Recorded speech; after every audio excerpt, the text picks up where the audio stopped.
So I've got another interview here, and this time I'm interviewing the real Liver King. Fuck that fake steroid using cunt.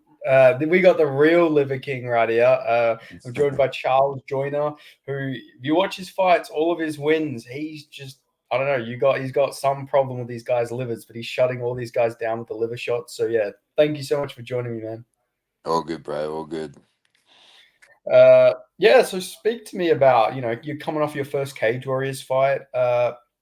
A lot of one. My main question, I guess, is why are you in the UK? Like, how have you ended up in the UK? Obviously, I believe you are, Australian.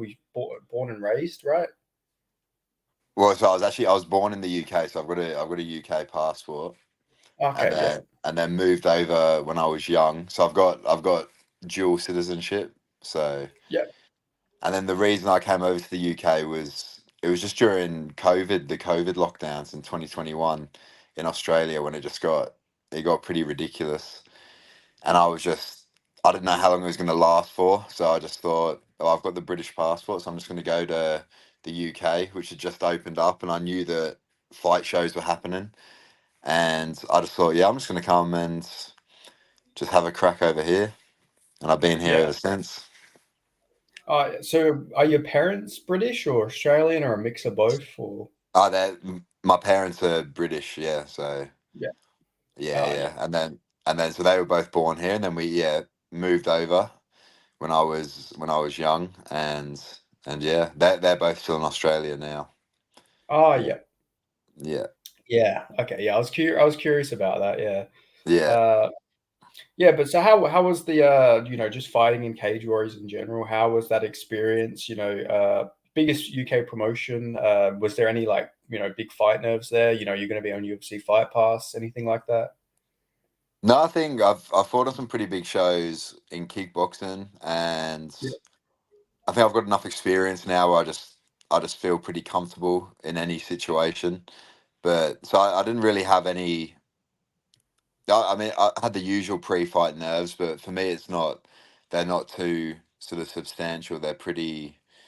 They're pretty. I feel pretty relaxed out the back, and even walking out, I felt pretty relaxed. And then it was just one of those where I got in the cage and I was like, "Oh yeah, I'm about to have a fight now." So, and then he was coming at me pretty quickly, but no, it was good to fight on Cage Warriors because I was saying to everyone, it's just a mini UFC really. The way they run it, really professionally run.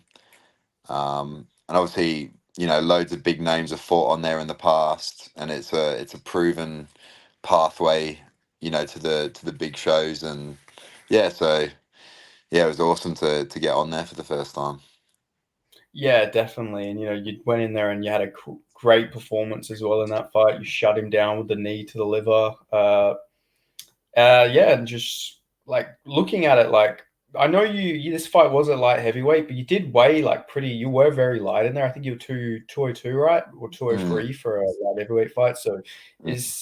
is like middleweight the division you're going to head back to after this, or you just whatever you can stay active at? Nah, middleweight. I had three fights in middleweight last year, and although I made the weight each time, it wasn't enjoyable. It wasn't I just felt way better at light heavyweight, and I mean, obviously I made the weight pretty easy, but I also think the scales were pretty light, Okay. because everyone was just coming in way under. So annoyingly, I didn't actually have to cut as much weight as I did because I was still, like I still walk around. I'm about 103 kilos now. Um, so I still got to cut a bit of weight, like 10 kilos to get to light heavyweight. So I think for me moving forward, light heavyweight's the division. Okay, yeah, because I do know a lot of your kickboxing fights were at heavyweight, so I was like confused because I was like, obviously you're at least 100 kilos, so I was like, yeah, I can't imagine you're Uh, that light normally, fighting a light heavyweight. So yeah, that does make a lot of sense. yeah, yeah. Kickboxing, I sort of fought all over, sort of between 85 to 100.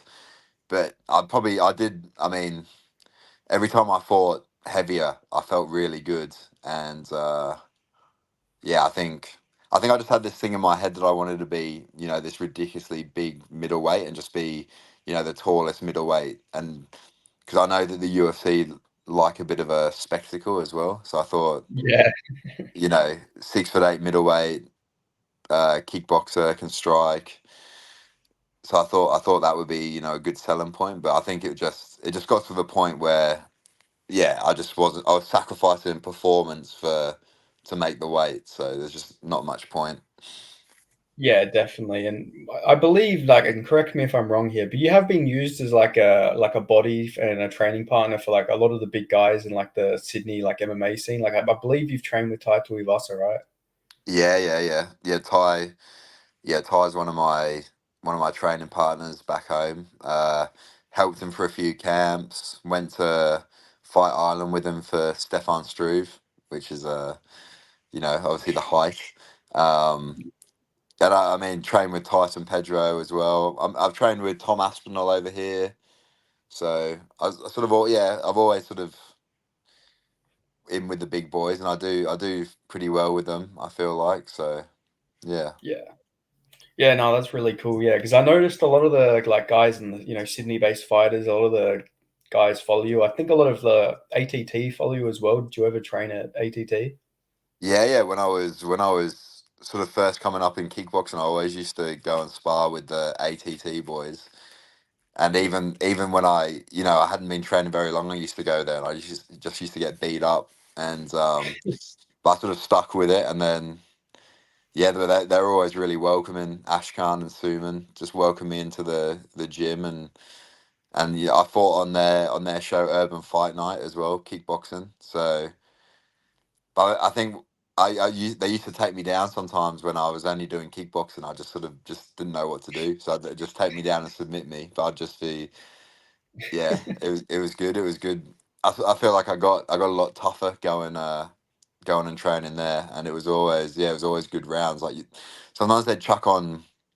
It'd be on a Saturday. It'd be like 5-minute rounds, and they'd chuck on like 15 rounds, and you'd just be just doing rounds just non-stop. So. No, good memories. But I haven't been there for a while. But I keep meaning to pop back in and train when I'm in Sydney, but I just haven't got around to it. But Yeah, they're actually on the news a few months ago. I don't know if you've seen, but like the gym actually got shut up by some guy. oh really? Just went in. Yeah, some guy just went in there. He shot, but he missed every single person. He went in there and tried to shoot, and then fled. I think he got arrested as well. But yeah, it was quite a scene over there at the time.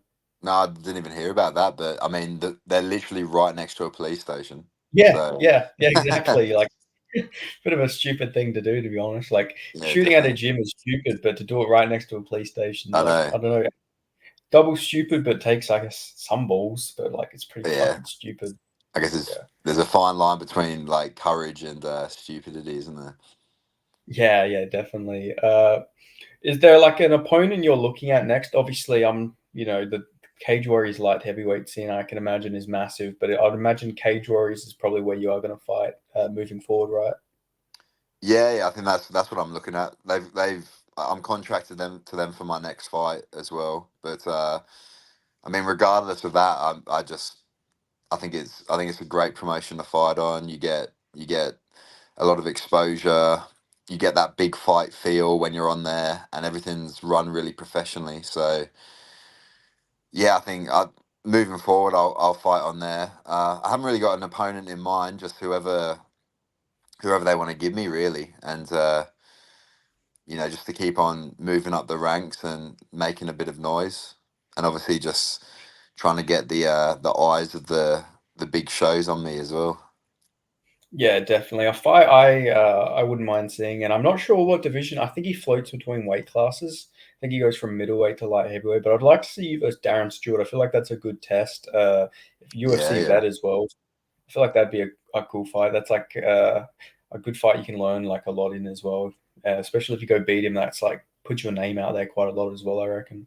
yeah, definitely. I think whenever you beat, a UFC veteran, it instantly alerts those guys, like because obviously he's a UFC talent and he got wins over there, and he's had wins and losses since he's come back to Cage Warriors. But yeah, that'd be an interesting fight. But yeah, that's a good Yeah. one. I hadn't even thought of that one. But yeah, that'd be cool. That was honestly when as soon as I seen you go out there and knock that last guy out, I was like, yeah, let's get him the fast track. Let's get him Darren Stewart. I reckon that'll get his hype train going pretty big. Yeah, yeah, for sure, for sure. Well, anything, yeah, anything to build the hype train. I think I always said like you've got to. It doesn't matter how good of a fighter you are if there's no eyes on you. It doesn't really matter. So Yeah. yeah, all about getting the eyes on you. I really do think you need to take the Liver King moniker though, because like you really are. All your wins are just that fucking liver kick is fucking beautiful stuff. Like, you really need to play into that more. I feel like if you can get a highlight reel of something with all your liver kick finishes, I reckon that could go viral or something like that. Like it's crazy Yeah, how good you are with the liver shots. I know. It's just what I think it. I think I developed it from sparring because I wouldn't want to go too hard to the head with these shots. Yeah, So then I'd just always think, well, the body's. I always just felt like the body was fair game in sparring for to go a bit harder. So I'd drop a fair few people in sparring with these liver shots, and then it just sort of I can just always find them in the fights. It's yeah. and then it opens up so many other things as well, which is good. Yeah, exactly. Like your debut, your MMA debut, I thought was pretty funny. Like the guy takes you down and everything, and as soon as you get up, you just rip one kick and he just fucking follows one. I thought that was pretty cool. Yeah, I think I was surprised when he dropped like that, and then you would have seen the worst ground and pound in history after. Yeah, I mean, you're working on it. That was about 2 years or something now. I'm sure it's gotten a lot better since then. It was a year ago, so I Yeah, mean, about a year. even the last fight, some of the guys from the gym made like a little highlight reel of my ground and pounds, even from that last fight there. So it is getting better, but I'm still Yeah. getting roasted for it in the gym. Yeah, definitely. But yeah, like you say, as long as you're working on it, it'll keep getting better and better. Like, because like, how long is your reach? Because I know obviously you're 6'8". How long's your arm reach? I've never actually measured it, but I mean, I imagine it's I imagine it's like 80 inches or something, 79, 80 inches.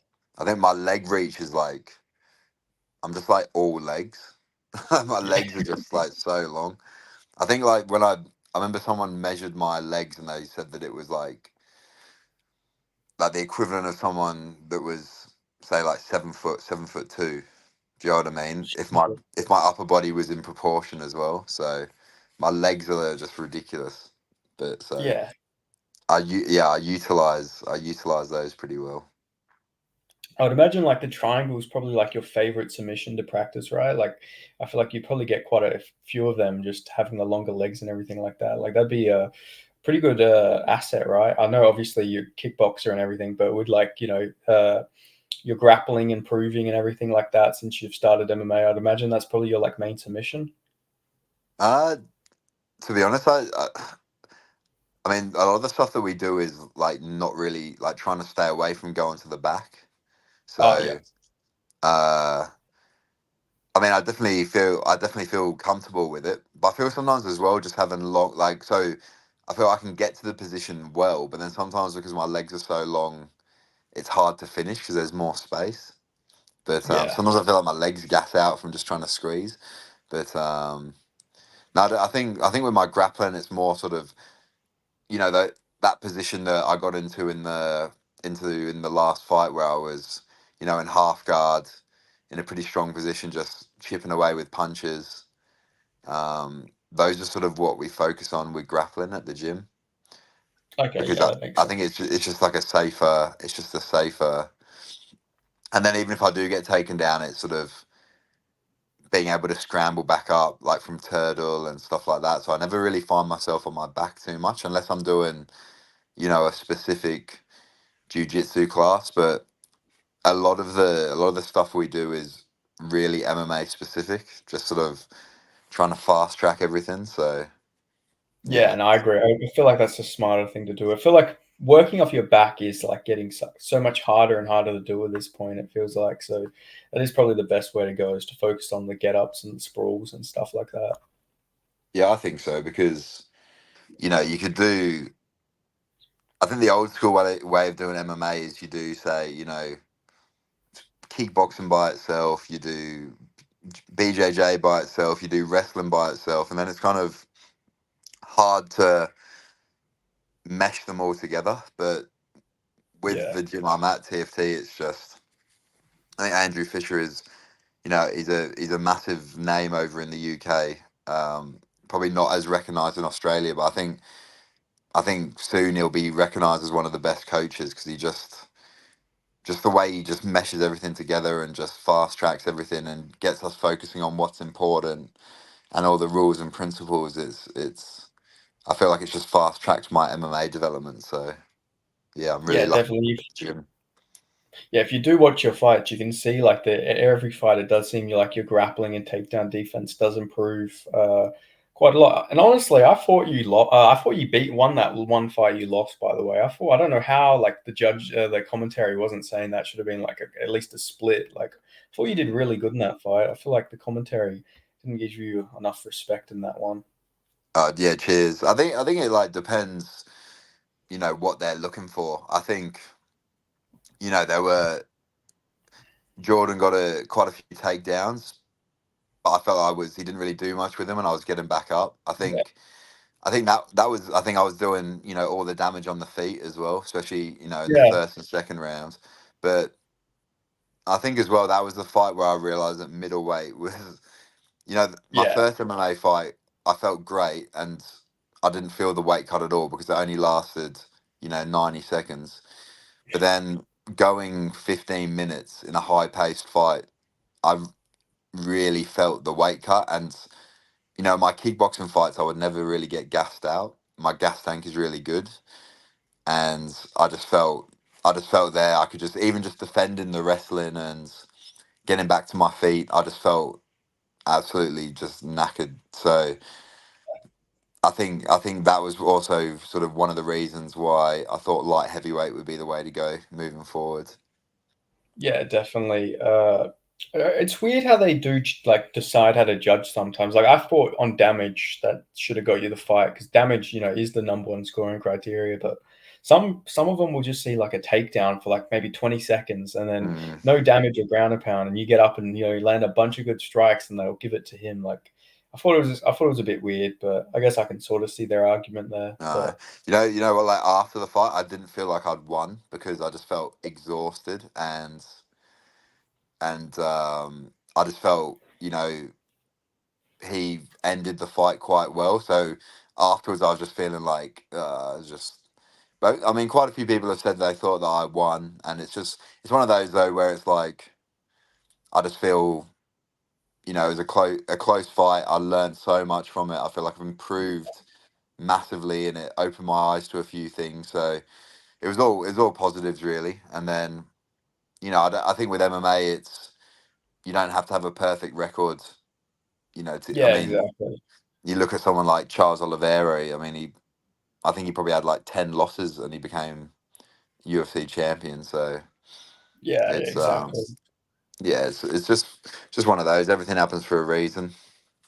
Yeah, definitely. I also wanted to touch on, and I'm just going to make sure I don't butcher his name here, but I noticed you had a lot of comments on one of your fights of all these Italian fans Yeah, of Mattia Fararoni, I think it was. What's the deal with yeah. that? I seen the fight was cancelled, but why are they all so like toxic in your replies, man? Like all of them just like fucking just shitting on you in Italian. Like it's so weird. What's the deal there?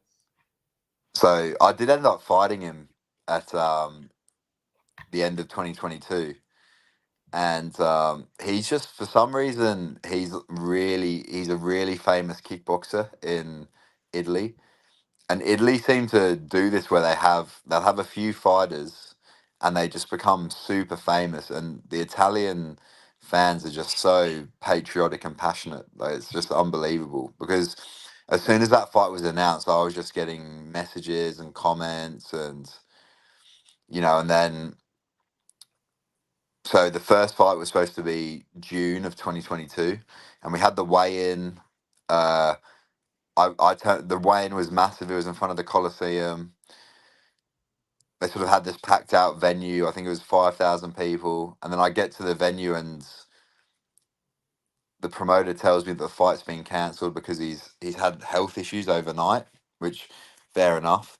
And then so the fight got rescheduled for November of 2022, and it was the same again when it got announced. I was just getting comments and messages, and I sort of like, I thought, oh, I'm gonna sort of, add to this as well. So I started, talking a bit of trash in interviews and making a few posts on social media. So it sort of increased it a little bit, increased the intensity, and then the fight ended up happening in November, and it's probably another one where I think if it was fought anywhere else other than Italy, I think I would have got the win for that one. But I knew that fighting in Italy, I'd have to knock him out, and I didn't knock him out. But yeah, I was pretty. I mean, I was pretty confident that I won that one, but I knew that in Italy I'd have to knock him out to get the win. So Yeah. yeah, Is that why they were like claiming like I seen one of the comments saying that they sent you to another sport, like he sent you to another sport. Was that your last uh, kickboxing fight? yeah. That was my last kickboxing fight. Yeah. So Yeah. yeah, Yeah. Fucking hell, it, man. Yeah. it's just funny. It makes me. Even when it was happening, I think I don't know when people talk trash, especially when it's you know just people watching. It just makes me laugh. It's just because it's Yeah. just so. And I think with it not being in English when they were sending me messages, or if they did send me English messages, it was all sort of broken English. It just made it funnier. So I was Yeah. just. It's still like I'll still get comments from Italians now sometimes, and it just makes me laugh. But and then also to be fair, I did get a lot of positive comments as well, but uh, they're just super passionate. So they're either one way or the other. So they're either really positive or really passionately negative. But Yeah. yeah, but that's what I mean when I say I sort of had those big fights. That was on DAZN, that one as well, and it was with a lot of pressure as well, and a lot of eyes on it. So I sort of feel like I've been through those sort of experiences, which is just allows me to be super relaxed in when Yeah. these bigger shows come knocking. Yeah, no, definitely. I did see, to be fair, yeah, like you say, I did see some positive Italian comments. Like I seen one of the Italians respond to another Italian saying, "You don't know," because he was shitting on your accomplishments or something, and the other Mm, Italian responded, "You don't know what the fuck you're talking about," to the other Italian. So I thought that mm. was pretty cool that they weren't all like, being dickheads about it. Yeah, well, we did. Ferroni and myself did a YouTube video the next day, like just talking about the fight and stuff like that, and that got loads of good reception. Like all the comments on there were from Italians, and they were all just saying how good the fight was, and it was all positive stuff. So there are good ones out there. It's just it seems mainly the negative ones were making their voices heard. But yeah, it was a good experience. It's like that. This is what we do it for. Stuff like that. It's just you want to cause a bit of that's hype in itself, isn't it? And that's attention, and it builds a storyline as well. So it's all good, Yeah, really. yeah, definitely no harm done there. You Yeah. didn't take them too seriously, at least. But I did think it was hilarious to see all them comments, man, because like you seem like a really nice guy to see. You have all that hate like on all the comments. I was like, what the fuck did this guy do? I was like thinking, Jesus, did he like kill somebody in Italy or something? Why is everyone so pissed His hate crimes in Italy or something like that. off? So I was going to ask, like, what got you into martial arts and like more specifically like kickboxing? Because obviously that was your base. Like, when did you start training? And yeah, just what was the reasoning behind your training?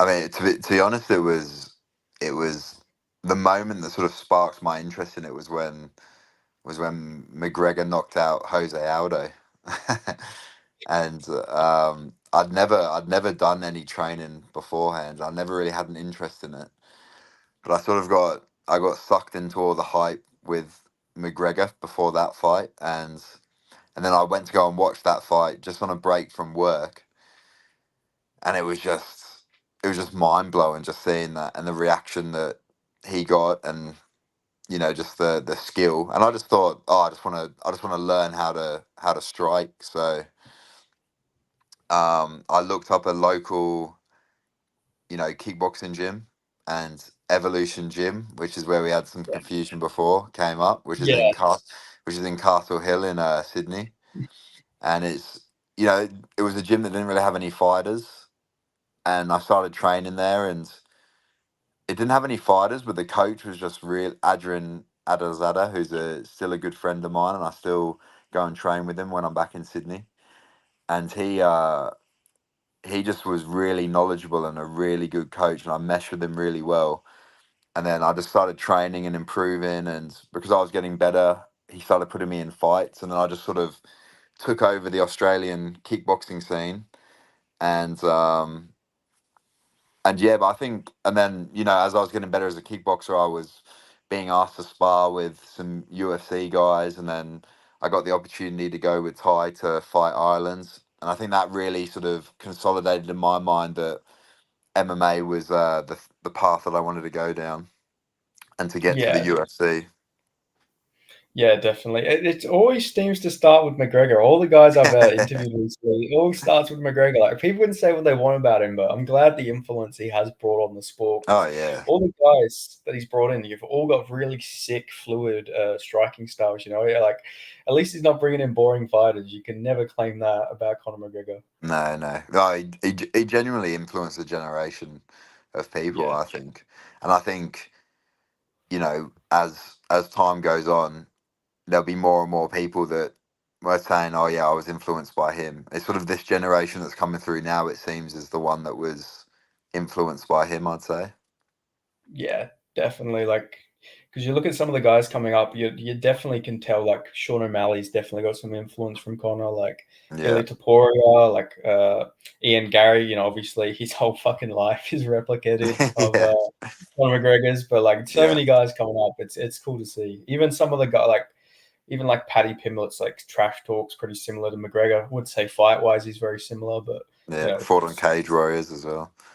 Yeah. yeah. Yeah, how many of the UK guys have you trained with? Because obviously you did mention you trained with Aspinall. How long ago was that with when you trained with Tom? That was 2022, I think. But Yeah, I mean, he trains with a couple of our heavyweights at our gym, and he's got a really good team down there. So I think since I'm moving up to light heavyweight, I'm going to go and jump in with his heavyweight team. I yeah, think because they've just got a big group of boys, and I sort of go down there during camp for a couple of days a week. I mean, I've sparred with Darren Till over here. I've sparred with. I went down to Renegade and had a couple of rounds with like Fabian Edwards and Leon Edwards. But, that was just sort of jumping into yeah, the training sessions. But yeah, like a few of them, and then obviously there's Mick Parkin who's in the UFC at our gym.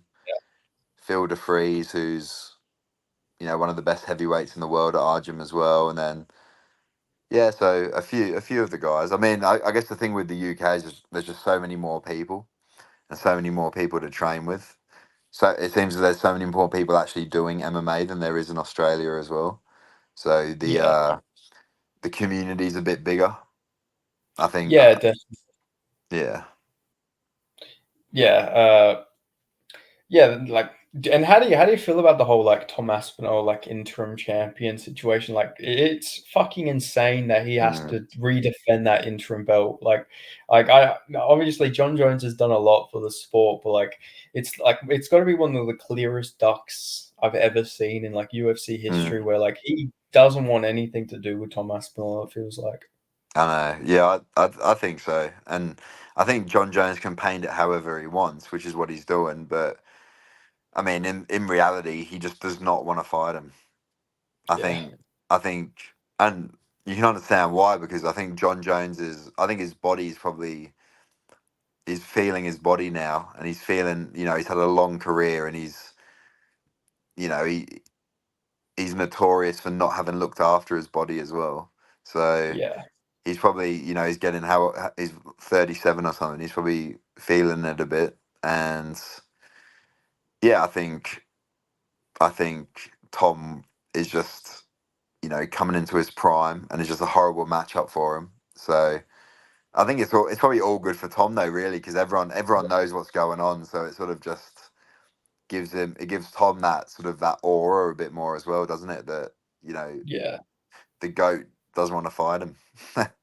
yeah, exactly. Like, because if you look at it, like John, when he fought DC, DC was older than John is now. Mm, And John was younger than Tom is, or it might have been the same age as Tom, but like he acts like it's all completely different. Like it's the exact same situation when he mm, fought DC, but he thinks it's better if he goes in and beats fucking 45-year-old fireman Stipe. I Like no know. disrespect to Stipe, the heavyweight goat in my opinion, but like he hasn't won for I think 5 years now, or maybe 4 years. Like Mm, and then he got knocked out his last fight. Like I don't understand why. I Like and know. the UFC just let him get away with it. I think I think I think they just probably think he's done so much for the sport and he's that much of a legend that they're just sort of giving him what he wants. But I mean, yeah, it is just it's a strange situation, but it shows that when you get to a certain position, you sort of have the power a bit. I think like the McGregors and the John Joneses, Yeah, even like say if Khabib came back, he'd probably have similar sort of power as well. It's yeah, if you can move the needle, as they say, you sort of can call the shots as well, can't you?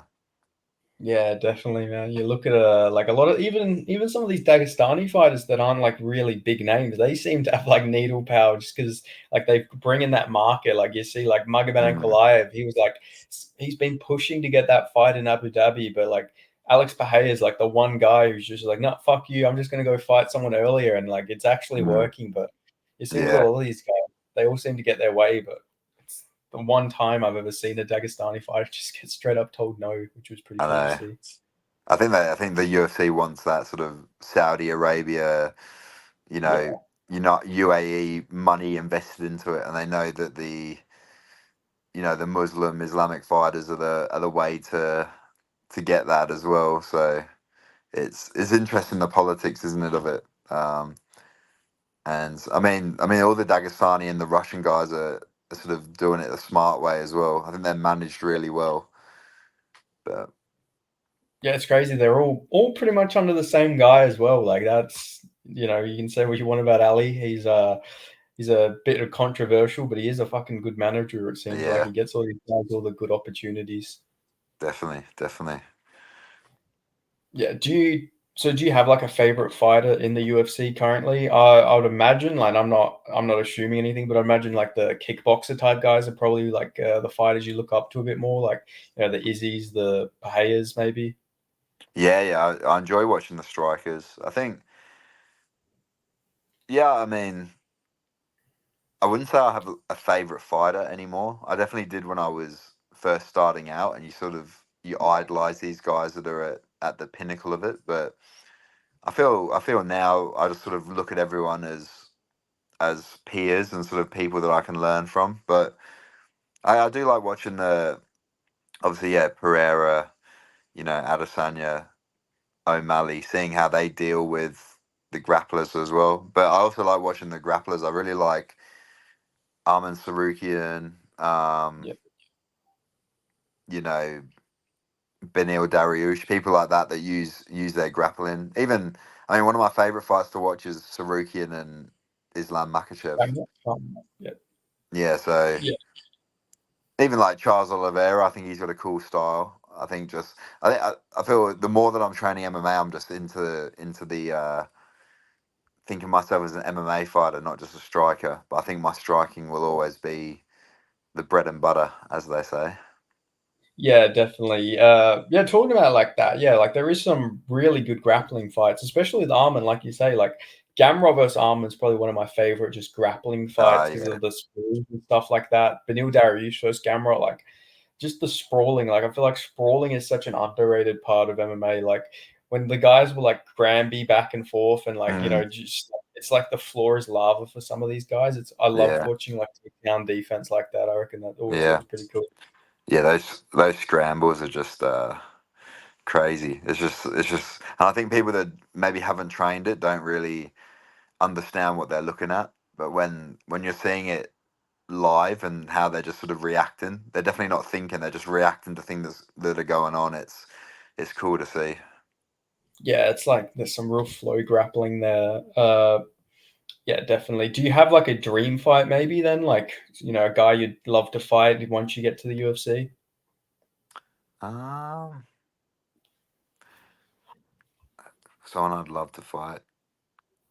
I feel, yeah. I mean, I don't know. I guess whoever's got the belt. I feel like Pereira would just be. He's probably the scariest guy right now to fight. So Yeah. let's say Pereira. I'll say Pereira because I think if you can beat Pereira, you just and win the belt off Pereira. That sort of legend status straight away. I think. Yeah, you're him. You beat him, especially in the Yeah. kickboxing. You are him, and you might be the only person he ever fights in his whole career that's bigger than him. Because like, it seems like every time he fights someone, he somehow is fucking taller, even though on Yeah. height. Like you look at their heights, and he'll still somehow like. There's that photo. I don't know if you've seen that photo of Pereira and Tyson Fury, but they're Yeah. literally the same height somehow. Even though Tyson's like 6'8", 6'9", or whatever he is Yeah. apparently. I think Tyson lies about his height a bit, and I think Pereira's taller than he is. Than he's Yeah, like taller than he is listed as.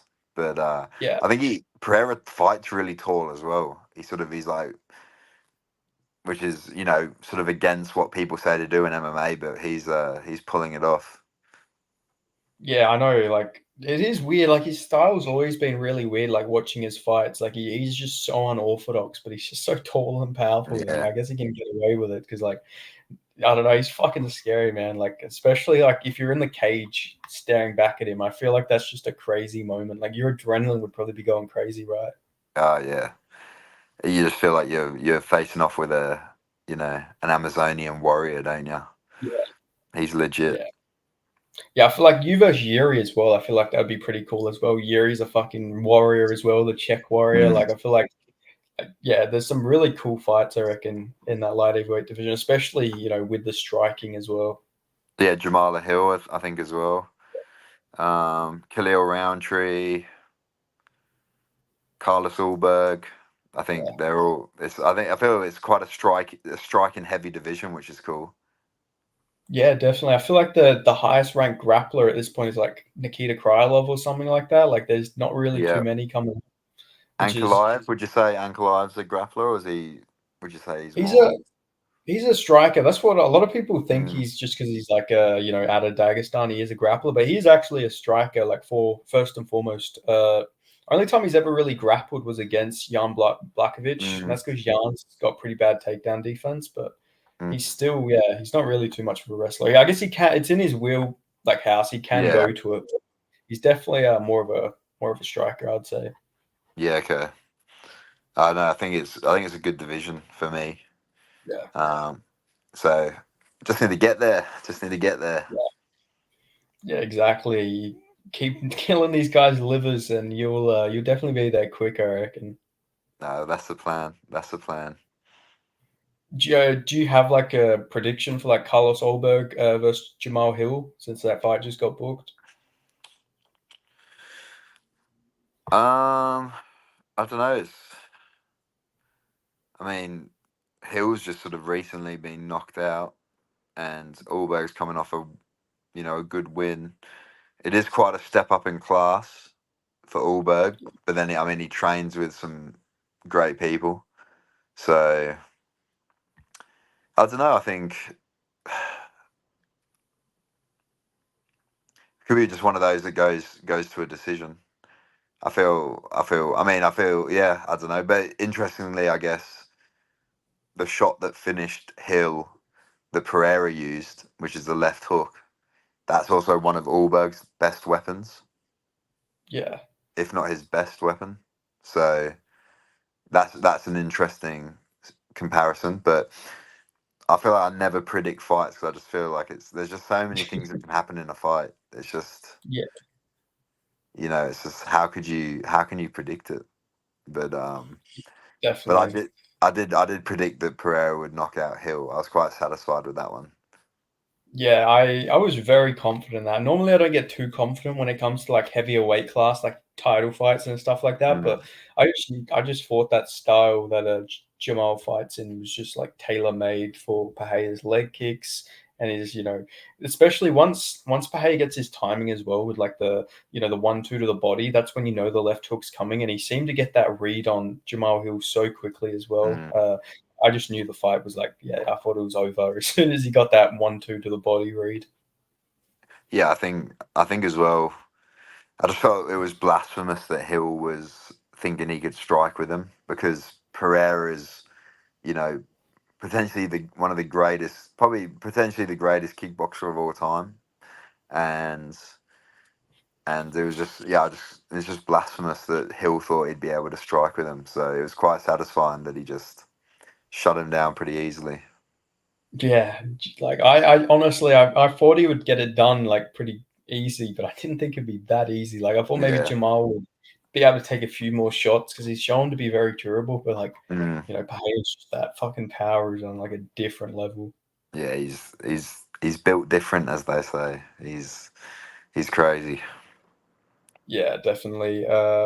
Because the Italian guy you fought, he actually fought Pahea, right? I think I seen that in his record. I don't Mm. know if you would know that, but so you fought like some guys who have fought Pahea like in the past, so that's pretty cool when you Yeah, look at it like. I think. Yeah, I think it was. I think he lost a split decision to him or something like that. Yeah, So I mean that Ferroni's gone on and beat some pretty good guys. So I think, yeah, I genuinely believe that that. I mean, it was a close fight, but I definitely thought I did the better. So yeah. it sort of confirmed to me that my striking's where I thought it was, and then it was time to move to MMA, or I got scared into MMA apparently, according to the Italians. Yeah, just get into the fucking toughest sport for a kickboxer. Yeah, I know, I know, but that's Yeah, that's the logic of some fans, isn't it? That's what we have to deal with. yeah, definitely. You probably fought a lot of because you were an ISCA champion as well, right? Yeah, Yeah, intercontinental or something like that. yeah. So you probably fought a lot of the same guys that Andrew Tate fought as well in the past as well, probably. Oh yeah, yeah, yeah, Yeah, potentially, yeah. I mean that fight when I won the ISCA Intercontinental title, that guy that I beat was 47-0. And I think yeah, I think I think they got me in as like just thinking he'd smash me, and then that was probably my most satisfying win. Really, I don't know if you watched that one. It's on YouTube, but yeah. I did. he sort of I just sort of wore him down over the fight, and then finished him in the fourth. But the commentators on that one annoyed me because they're like saying, "Oh, Joyner can't take any more of these," like that, all those sort of things, and it was just in the fight. It just wasn't. I didn't feel like that at all. And then the commentators are sort of, because they knew the guy was fighting, they're just creating this narrative. So it was quite satisfying when I just sort of silenced the arena. Yeah, I was getting a bit annoyed by the commentary as well. They seem pretty big biased on him. But that head kick he got on him after like breaking him a little bit, that was a sick head kick. Yeah, When he that, first dropped him. yeah, that was satisfying. That was just the time. I love watching that little one back. Just the timing on it, like the body shot, and then I frame on him, and I just wait just till he's at the perfect point where he thinks he's out of range, and just popped it up. So yeah. Did you think there had been a rule change like while you were in the cage? Because didn't they accidentally announce it as a Muay Thai bout when it was like K1 rules? See, I didn't even notice that at all. I just was. And then the commentators were saying that, yeah, but I didn't notice it at all. So yeah, Yeah, if I'd heard that, I probably would have it might have played on my mind a bit, but no, yeah. I think it was just didn't even notice. Did you prefer fighting like K1 rules or Muay Thai rules, or you didn't really have like too much of a preference? No, probably prefer K1 rules maybe. Um, but then because it sort of I felt obviously I'd try and keep people at range, and then people would try and bomb in, and then I could knee and then wrap them up, and then the ref would break it up and like break up the clinch and then just put us back to the range again. So I thought that played into my game pretty well. But now I really enjoy the clinch in MMA and the grappling exchanges. So I don't know, Yeah. maybe I'd enjoy Muay Thai as well now. But yeah. Yeah, definitely showed you were very dangerous in the clinch as well. Obviously, last fight. So Yeah. yeah, you definitely see the improvements there. I also wanted to ask, obviously I ask most fighters this, but I'd imagine it's probably a bit different for you since you're 6'8". I don't think most people are going to try and fuck with you, but like, do you have many people who find out you're a fighter or just in general who have tried to like, have a street fight with you or anything like that? You got any stories? Nah, not really. I think Yeah. I don't go out drinking or partying or anything. So I think that's probably Yeah. where most of that sort of stuff happens. But I mean, I think I get looked at all the time because of my height, and I think Yeah. you can see that sort of flash across people's. You can see when there's like a bit of a hard man, and they're thinking, "Oh,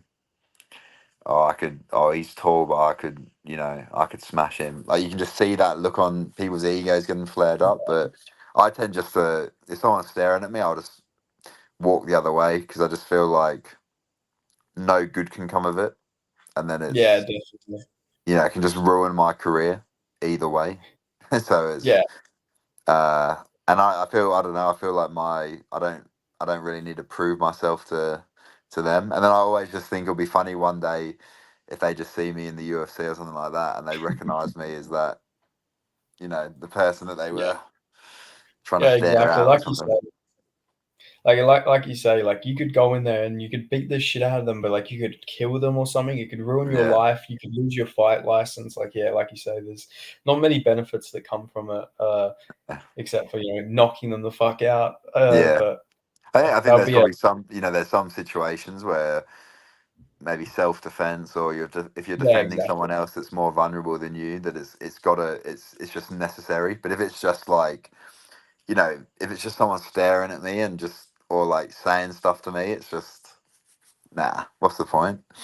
Yeah, exactly. Like, especially if they're trying to make you initiate it as well. Like, if they, because I'd imagine, you did grow up in Australia, so like those guys who are sort of like shit talk you, but like, yeah, take the first hit, then, bro. Like, them sorts of guys, like Yeah, yeah, they'll try and make you initiate it, but they don't actually want to fight at the same time. But they're like trying to, like, like, yeah, he's a bitch, so he didn't want to fight me. Like, you get a lot of exactly. guys Yeah, like that. it's all ego, isn't it? Really? Yeah. Yeah, no, definitely. So did you ever have street fights before you train, like when you were in Australia or anything like that? Nah, no, No. nah. I wasn't. I've always been pretty relaxed and chilled out. I think so. Yeah. And when I did used to go out, we just used to be having a good time and just never sort of seemed to get into any scrapes. Which, looking back, was a miracle because I think some of my mates were just pests to other people, but we sort of never we seem to avoid trouble all the time. So Yeah. um, yeah, I mean the only thing that did happen was on my 18th birthday in King's Cross. I got king hit. So like Yeah. but I mean, it wasn't a good shot, and I was just that drunk that I didn't even really sort of notice what was going on. But the guy just sort of just went for it and then just ran off, and that's the only sort of thing. I mean, there's been a few little things where nights out where little like pushing and shoving but no like no proper fights. Yeah. Did he have to fucking jump on a step ladder to hit you? Like he must have fucking jumped up to try to punch you. He tried to Well, king hit you. that was why I think the shot wasn't that good because I think it just sort Yeah. of it just like glanced off the back of my head and it didn't really land Yeah. clean. So yeah. Was it like like a case of mistaken identity? Did he hit like the wrong guy, or were you like, why did he even hit you, or do you just not know? There's funny story. We still laugh about it now that me and my mate were wearing a really similar shirt, and my mate is one of those that's like a bit when he's had a few drinks, he's like a bit of a loud mouth and riles people up. And I think he'd been going a bit back and forth, talking shit with this guy a bit earlier in the night, and then because I was wearing a similar shirt, this guy probably had a few drinks as well, and I think he thought that I was his mate, or he thought that I was my mate, Yeah. and yeah, so we still laugh about it now, but it's just it was 10, 11 years ago now, but yeah. Yeah, fucking hell, King's Cross, man. Uh, Definitely. used, Did you? Yeah, sorry. Yeah, go on. Sorry. I was just gonna say, yeah, it used to be a dangerous place, King's Cross, but Yeah, yeah. Because did you grow up in Western Sydney? yeah, like northwest Sydney, the hit like the hills, Castle Hill. Oh So yeah. So yeah, definitely. Yeah, you boys definitely got into some mischief than I'd imagine. Knowing how northwestern Sydney can be. yeah, yeah. I think the hills is pretty. It's definitely. I feel like it's sort of it's a different demographic now, but when we were growing up, it was definitely like a bit yeah, like what you say. That I think the whole of Sydney's sort of changing a bit though as well. It's just becoming it's so expensive now, so it's the demographics changing a bit. Yeah, definitely. To be fair, I've never actually been to Sydney, so I can't talk too much on it. I've been to other countries and stuff like that because my dad's actually from the UK, so I've been to like the UK and stuff like that. But in Yeah, Australia, I've actually never been to another state in within Australia. So, really. but yeah. Yeah, well, I guess Western So Australia is almost like another country though, isn't it? It's so yeah, far it's away well, from I mean, everything. it's literally like the UK though, like not weather wise, just people wise. Like there's so many UK people here. Like Yeah, literally where I live, it's literally like everything's like UK based. Like the pub we have is like an Irish slash British style pub. Like everything's just very UK. So it's literally just like being in like a little version of the UK at times. just with good weather. Yeah, exactly. Just with good weather. Do you miss the weather back home? Yeah, I think that's probably one of the main things. I mean, it has been sunny the past few days here, but it's quite rare when it's sunny. So everyone makes the most of it. But it's nice going back home and enjoying the weather when I do. Yeah, definitely. Do you go back home regularly or like how often do you go back home? Just at Christmas time, the past two Oh, yeah. Christmases, and then because it's sort of a good time to go because not too many fights are happening over here, and yeah, you can sort of kick back with the family. Yeah. Yeah. Yeah, definitely. Do you have like a big like Barbie when you go back home for Christmas? Oh yeah. I mean, yeah, with mates, I'd say Christmas because mum and dad are English. It's a bit more probably like traditional, but then Yeah. obviously you do that the classic Aussie stuff with the mates. So yeah. Yeah. Yeah, no, that's sick though. So just talking, going back to how we ended up talking actually, with that whole evolution thing. How did that even happen? Like, who does the Tapology pages? Like, how did they get the whole wrong gym on the other side of the country? You know, I'm so confused about that. I think it might be from when I fought on Urban Fight Night.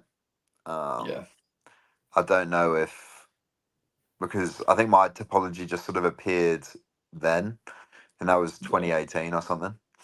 And yeah, I just remember, yeah, they just put that evolution, obviously because I trained at Evolution Gym, and then someone just put an evolution. I think because you can actually claim it and then change the thing, so maybe I should do that because yeah. it creates some confusion, doesn't it? Really, but Yeah, because I was like thinking, like I never seen you at my old gym, so I was like, damn, that's cool. A guy from my gym, he's going and doing like all this crazy stuff, and then it's like, oh fuck, he was a completely different gym. uh, yeah, I know that was might have they might not have just had a page, or they might not have been able to find that page on there.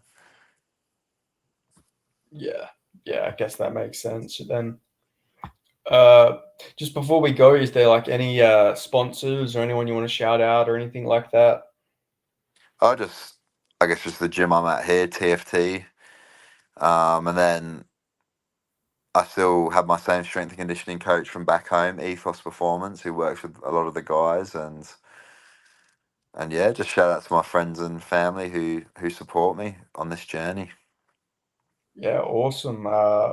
Yeah, thanks so much for joining me, man. It was a pleasure. I had a fucking blast going back and watching all your fights. Like it was so crazy to go back and watch all them fights. Like I love somebody who can utilize the body shot. Like I feel like it's an art form that's very underutilized, especially in MMA. Like I feel like people need to go to the body way more often than they actually do. Yeah, no, I agree, but hopefully they don't, so then I can just stand out a little bit more as well. Yeah, exactly. Like I definitely reckon you need to go by that like Liver King moniker or something like that. If you start going by a nickname, I feel like it's just a good way to get your name out there for sure. Yeah, yeah. Well, I think nicknames they've got to be given to you, and people are sort of. I think people are slowly starting to call me the Liver King. So yeah, we'll have to see. Yeah, definitely. Well, thank you so much for joining me, man. Oh, Thanks for the good, bro. chat. Yeah, and I can't wait to see what's next for you. Hopefully, Dana White Contender Series eventually. You know, maybe you get another win, a quick win or something like that. Maybe we see you on Dana White Contender Series or something. Who knows? But yeah, no, awesome stuff, man. Cheers, bro. That's the plan. Thank you very much. Thank you. Peace. Have a good rest of See your ya. day. You too, bro. Bye. Bye. Bye.